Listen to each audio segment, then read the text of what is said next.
Welcome to Ask the Lawyer radio podcast with attorney Brian Figueroa of the law firm Figueroa and Associates.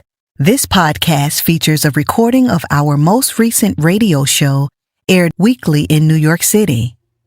We hope you enjoy the show, which features news, views, and interviews on matters such as immigration, personal injury, bankruptcy, divorce, family law, estate planning, wills and probate, deed transfers, civil rights, criminal defense, workers' compensation, and taxes, both individual and business.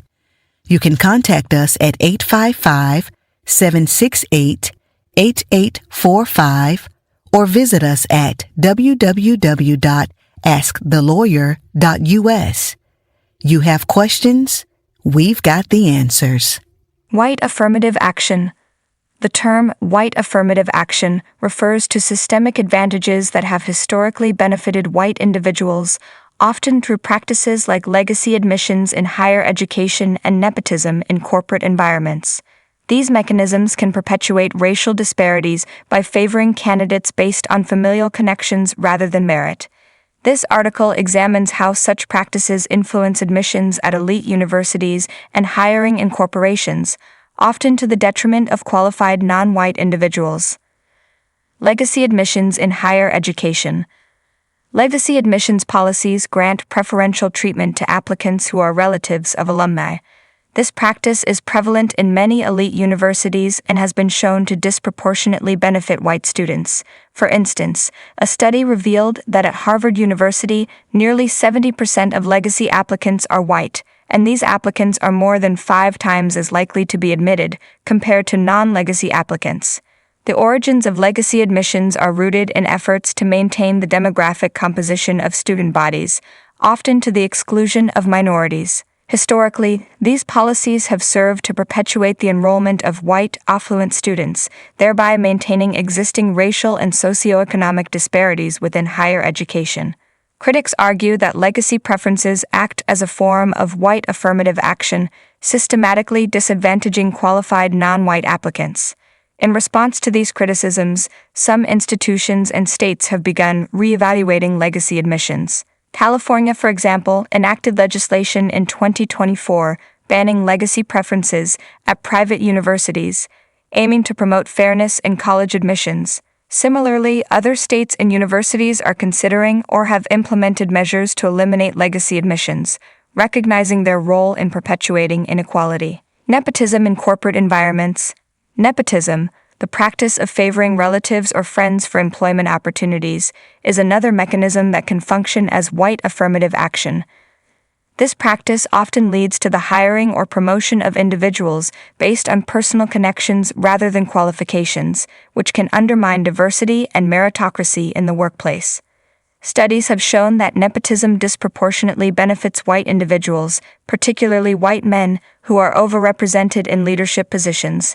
This overrepresentation can result in a cycle where unqualified or underqualified individuals are placed in roles of authority, while qualified non-white candidates are overlooked.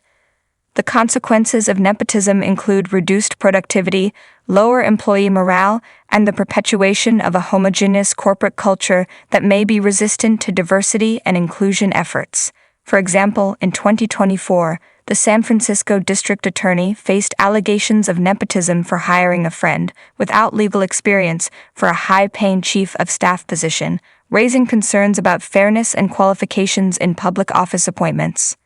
Segregation, racism, and the overlooked qualified non-white candidates.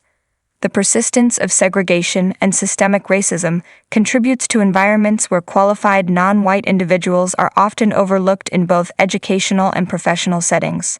Despite efforts to promote diversity, practices like legacy admissions and nepotism reinforce existing barriers, making it challenging for non-white candidates to access the same opportunities as their white counterparts. The elimination of formal affirmative action programs, as seen in recent policy changes, without addressing these underlying advantages, can exacerbate disparities. While merit-based systems are advocated as fair, they often fail to consider the historical and systemic factors that have limited access to opportunities for non-white individuals. Conclusion: white affirmative action, manifested through legacy admissions and nepotism, continues to influence the distribution of opportunities in education and employment. These practices often favor white individuals based on familial or social connections rather than merit, perpetuating racial and socioeconomic disparities. Addressing these issues requires a critical examination of institutional policies and a commitment to creating equitable systems that recognize and rectify historical injustices. Do you have a legal issue, question, or concern? Turn to Ask the Lawyer. You have questions? We've got answers. For a consultation or to refer a client, visit www.askthelawyer.us. Again, www.askthelawyer.us. You can also register for our paralegal program, get legal news, business consults, or other information on educational issues. Yes, ask the lawyer. You have questions? We've got answers. For a consultation or to refer a client, visit www.askthelawyer.us. Again, www.askthelawyer.us.